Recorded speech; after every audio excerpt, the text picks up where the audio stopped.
बिस्मिल्लाहिर्रहमानिर्रहीम। अस्सलाम वालेकुम नाज़रीन, मैं अहमद फ़वाद हूँ और आप मेरा यूट्यूब चैनल देख रहे हैं। नाज़रीन, बड़ी खबर और ब्रेकिंग न्यूज़ के साथ आज की व्लॉग में आप खिदमत में हाजिर हुआ हूँ। चीफ जस्टिस काजी फ़ाइज़ ईसा के साथ सारी की सारी जो गेम है वो उल्टी पड़ चुकी है और इस वक्त चीफ जस्टिस काजी फ़ाइज़ ईसा बहुत बुरे फंस चुके हैं। कुछ अहम तरीन और एक्सक्लूसिव तफसीलात आपके साथ में शेयर करूँगा। फ्रस्ट्रेशन के आलम में चीफ जस्टिस काजी फ़ाइज़ ईसा साहब की जानिब से एक ऐसा इकदाम उठा लिया गया है जो इकदाम इन्हीं के गले पड़ गया है और मिसकंडक्ट की तरफ जो मामला है वो बढ़ चुका है। अहम तरीन तफसीलात, एक्सक्लूसिव तफसीलात आपके साथ में शेयर करूँगा। दूसरे नंबर पर नाज़रीन, जस्टिस मंसूर अली शाह साहब ने सारी की सारी जो काया है वो इस वक्त पलट कर रख दी है। इमरान खान साहब जो हैं वो जल्द रिहा होने जा रहे हैं। इस पर भी कुछ अहम तरीन और एक्सक्लूसिव डिटेल्स हैं। सुप्रीम कोर्ट ऑफ पाकिस्तान से जुम्मे के रोज़ ये बड़ी ब्रेकिंग न्यूज़ है, आपके साथ में शेयर करूंगा। सबसे पहले तो नाज़रीन आपको बताता चलूँ जी कि चीफ जस्टिस काजी फ़ाइज़ ईसा की फ्रस्ट्रेशन का जो लेवल है वो दिन ब दिन बढ़ता जा रहा है और ऐसा महसूस होता है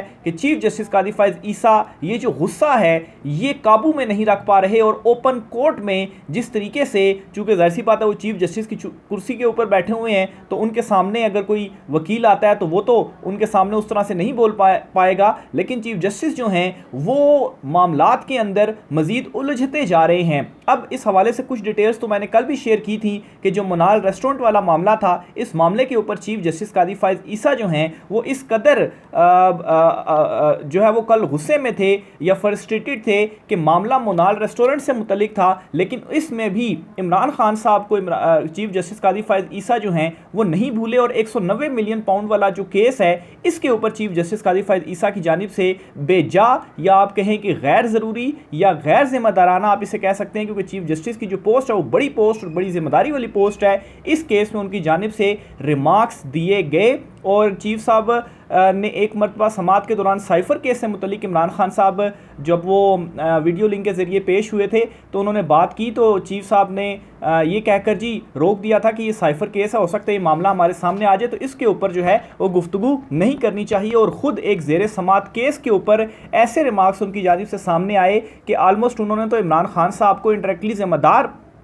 करार दे दिया और सज़ावार जो है वो करार दे दिया। बहरहाल जी इसकी डिटेल में कल वाले वीलॉग में मुकम्मल शेयर कर चुका हूँ, क्या माहौल था, सारा कुछ क्या था, लेकिन अब आपको इसमें मज़ीद जो अपडेट हुई है ये बताता चलूँ तो इन रिमार्क्स के ऊपर चीफ जस्टिस काजी फ़ाइज़ ईसा साहब की जो पकड़ है वो हो चुकी है और इनके अगेंस्ट इमरान खान साहब की जो बहनें हैं अलीमा खान, उनकी जानिब से आज जुम्मे वाले रोज़ सुबह सुबह वो सुप्रीम कोर्ट ऑफ पाकिस्तान पहुंची और एक मुतफरिक दरख्वास्त इस मोनाल से मुतल्लिक केस के अंदर उनकी जानिब से दायर की गई और ये कहा गया कि चीफ जस्टिस काजी फ़ाइज़ ईसा की जानिब से ये जो रिमार्क्स दिए गए हैं इन रिमार्क्स को वो वापस लें। एग्जैक्ट क्या दरख्वास्त है जी आपके साथ में शेयर करता हूँ। क्या कहा गया उसमें जी, 190 मिलियन पाउंड से मुतल्लिक रिमार्क्स वापस लिए जाएं। चीफ जस्टिस काजी फ़ाइज़ ईसा इमरान खान से मुतल्लिक कोई भी केस ना सुने। चीफ जस्टिस काजी फ़ाइज़ ईसा के खिलाफ मिसकंडक्ट पर जुडिशल कौंसल जाने का हक रखते हैं। चीफ जस्टिस काजी फ़ाइज़ ईसा के 190 मिलियन पाउंड से मुतल्लिक रिमार्क्स केस पर असर अंदाज होंगे। ये जो मौक़िफ़ है वो अलीमा खान की जानिब से जो दरख्वास्त दायर की गई है उसमें अपनाया गया है, यानी कि मिसकंडक्ट का भी जो हक है वो रखते हैं। और ये एक और दरख्वास्त है अलीमा खान की जानिब से या PTI या इमरान खान साहब की तरफ से, जिसमें चीफ जस्टिस काजी फ़ाइज़ ईसा को ये कहा गया है कि आप इमरान खान साहब से मुतल्लिक केसेस को ना सुने और अब तो मेरे ख्याल से कोई रीज़न ही नहीं बची कि आप इमरान खान साहब का केस सुने, क्योंकि अब जो आपका एक रवैया है वो खुलकर सामने आ गया है कि एक ओपन कोर्ट में आपकी जो फ्रस्ट्रेशन है वो इस कदर बढ़ चुकी है कि ओपन कोर्ट में केस क्या चल रहा है और उस केस के अंदर किस दूसरे केस जो कि ज़ेरे समात हो किसी अदालत में उस केस के हवाले से रिमार्क्स देना, हालांकि इस केस का और उस केस का कोई आपस में दूर दूर तक भी ताल्लुक़ नहीं है। और फिर इसी तरीके से चीफ जस्टिस काजी फ़ाइज़ ईसा साहब का जो रवैया है वो भी एक आप समझ लें कि एक पार्टी कारकुन की तरह इस वक्त उनका रवैया हो चुका है चीफ जस्टिस काजी फ़ाइज़ ईसा साहब का। तो ये जी एक बढ़िया ब्रेक थ्रू हुआ है और चीफ जस्टिस काजी फायज़ ईसा साहब अपने ऊपर काबू नहीं रख पाए और फट पड़े हैं और इसमें वो खुद ही मज़ीद इस वक्त फंस चुके हैं। अलीमा खान साहिबा की जो दरख्वास्त है वो भी अब सुप्रीम कोर्ट ऑफ पाकिस्तान में दायर कर दी गई है और ये सारे का सारा जो मामला है वो शुरू कहाँ से हुआ। अच्छा, उससे पहले आपको बताता चलूँ जी कि पंजाब इलेक्शन ट्रिब्यूनल का जो केस है, इस केस से मुतल्लिक भी पाकिस्तान तहरीक इंसाफ एक दरख्वास्त दायर करने जा रही है और इस दरख्वास्त में भी ये मौक़िफ़ अपनाया जाएगा कि चीफ जस्टिस काजी फायज़ ईसा इस इलेक्शन ट्रिब्यूनल केस की जो सरबराही कर रहे हैं वो इस केस को ना सुने। 19 तारीख पीर वाले दिन ये केस समाअत के लिए मुकर्रर है और ये पंजाब इलेक्शन ट्रिब्यूनल्स का मामला था जिसमें जी पंजाब के इलेक्शन ट्रिब्यूनल्स को रोका गया चीफ जस्टिस काजी फायज़ ईसा साहब के फैसले के मुताबिक और फिर उन्होंने चीफ इलेक्शन कमिश्नर और chief justice Lahore high court Aalia Neelum साहिबा इन दोनों से कहा जी कि आप एक मुलाकात कर लें और मुलाकात के बाद ये डिसाइड किया जाए कि कौन से इलेक्शन ट्रिब्यूनल्स होंगे। इस पर चीफ जस्टिस आलिया नीलम जो हैं वो डट गई कि साबिक चीफ जस्टिस शहजाद मलिक साहब ने जो बनाए थे इलेक्शन ट्रिब्यूनल वही इलेक्शन ट्रिब्यूनल होंगे और वही पंजाब इलेक्शन ट्रिब्यूनल के जो केसेस हैं वो सुनेंगे। तो अब जी एक मरतबा फिर से ये मामला समाअत के लिए मुकर्रर हो चुका है और पीटीआई की जानिब से इस केस में जो वकला टीम है वो भी बढ़ाने का फैसला किया गया है। उज़ार भंडारी वगैरह और दीगर जो बड़े बड़े कानूनदान हैं इनको इंगेज करने का पाकिस्तान तहरीक इंसाफ ने फैसला जो है वो किया है। मंडे वाले दिन इस केस की समाअत होने जा रही है 19 अगस्त को और बेंच इनिशियली तो चीफ जस्टिस काजी फायज़ ईसा की सरबराही में ये 5 रुकनी लार्जर बेंच है, लेकिन इसमें भी पीटीआई दरख्वास्त देने जा रही है कि चीफ साहब ये जो केस है वो ना सुने। और मेरे ख्याल से अब तो चीज़ें इतनी वाज़ेह हो चुकी हैं कि एक ओपन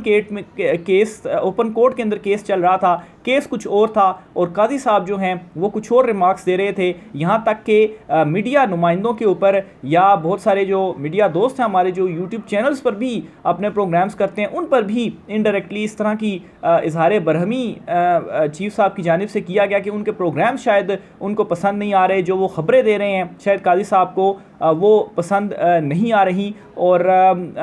जो है वो इसी वजह से ही चीफ जस्टिस काजी फायज़ ईसा साहब की जानिब से यानी कि इस तरह का जो रवैया है वो अब उनका हो चुका है। बहरहाल जी सारी की सारी जो बात थी वो शुरू तो वहीं से हुई कि जब जस्टिस मंसूर अली शाह साहब ने मखसूस नशिस्तों का जो फैसला था वो दिया, वो शायद अनएक्सपेक्टेड था। चीफ जस्टिस काजी फायज़ ईसा के जहन में शायद ऐसा नहीं था, लेकिन जस्टिस मंसूर अली शाह साहब जो आईन कानून के मुताबिक वो खड़े हुए और उन्होंने जो फैसला है वो दिया और वहीं से असल में जो सारी की सारी काया है वो पलटी। इससे पहले जजेस ने जो स्टैंड लिया था उससे बहुत सारी हैपनिंग्स तो हुई, लेकिन असल जो जहाँ से जो है वो चीज़ें पलटी वो मखसूस नशिस्तों का फ़ैसला था, क्योंकि अगर ये ना आता तो फिर उसके बाद मखसूस नशिस्तें तो हुकूमत को मिल जानी थी और 2/3 अक्सरियत के बाद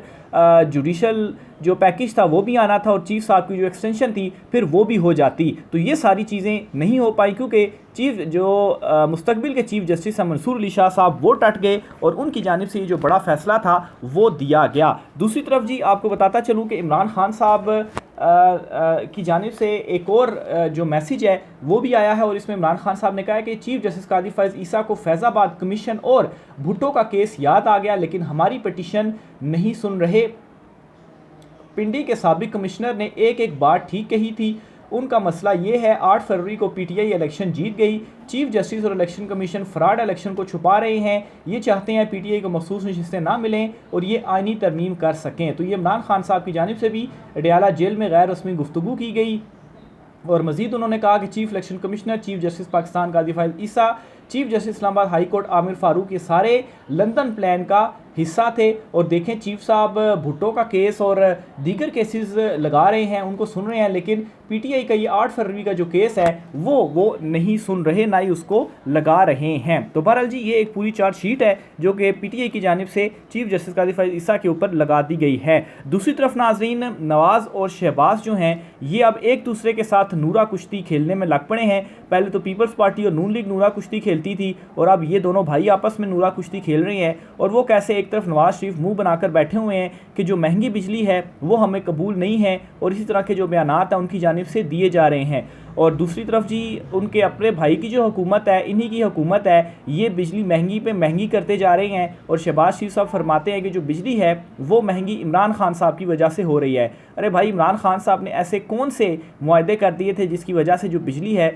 वो महंगी हो रही है? कोई लॉजिकल बात भी अगर की जाए तो उसके ऊपर भी बंदा कहता है कि चलें ये एक बात है लॉजिकल जो की गई कि इमरान खान के टाइम के ऊपर ये हुआ, लेकिन ये जो सारे IPPs थे, ये जो कैपेसिटी मुआहदे थे, ये सारे किसके दौर में हुए? ये सारे आपने किए। और इमरान खान ने तो उल्टा ये किया कि इन चीज़ों को रोकने के लिए उन्होंने फिक्स्ड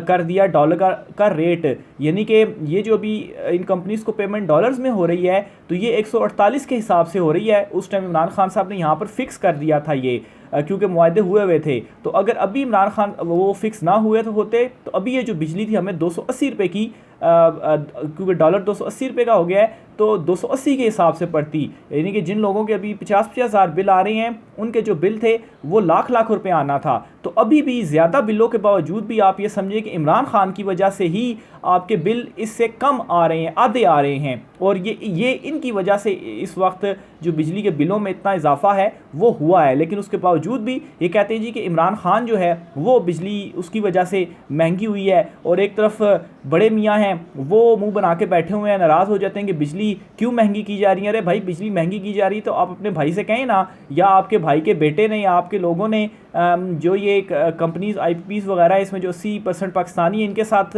वो जो मुआहदे हैं इनसे कहा जाए कि उन मुआहदों को ख़त्म किया जाए और पाकिस्तानी अवाम के ऊपर ये जो जुल्म है वो बंद किया जाए।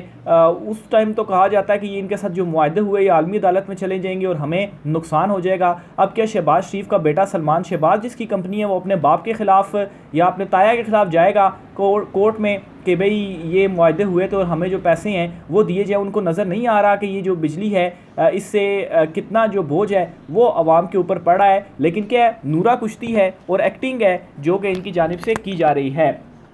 पाकिस्तान तहरीक इंसाफ के अंदर जी कुछ इस वक्त इख्तलाफात वगैरह भी चल रहे हैं। हमाद अज़हर साहब जो हैं इनकी जानिब से पंजाब की सदारत छोड़ने का ऐलान किया गया है। पार्टी में ग्रुप बंदी, हमाद अज़हर का पंजाब की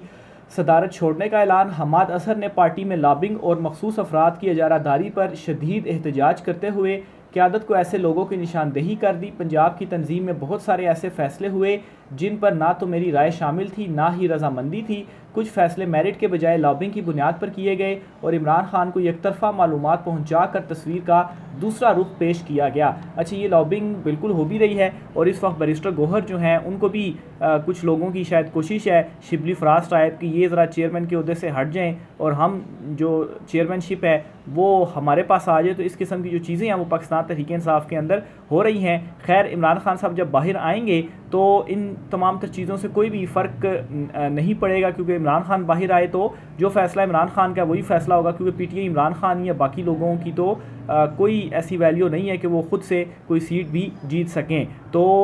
इसके बावजूद भी अब इमरान खान साहब बेशक जेल में है, लेकिन PTI के जो हालात हैं वो इस तरह से नहीं होने चाहिए थे, लॉबिंग और ये चीज़ें नहीं होनी चाहिए थी। लेकिन खैर, ये हमाद अज़हर साहब ने भी अब निशानदेही कर दी है। शिबली फराज अब पता नहीं क्या कर रहे हैं और इस किस्म के काम क्यों कर रहे हैं। बहरहाल ये पाकिस्तान तहरीक इंसाफ के अंदर इस वक्त जो माहौल है, जो चीज़ें हैं वो चल रही हैं। दूसरी तरफ जी, इमरान खान साहब की रिहाई के हवाले से बाखबर हलकों की तरफ से बड़ा एक दावा सामने आया है और दावा ये है कि इमरान खान साहब जो हैं वो सितंबर में रिहा हो जाएंगे और दिसंबर में जो इंतखाबात हैं वो होने जा रहे हैं। तमाम तर जो मामलात हैं वो तय हो चुके हैं और इन मामलात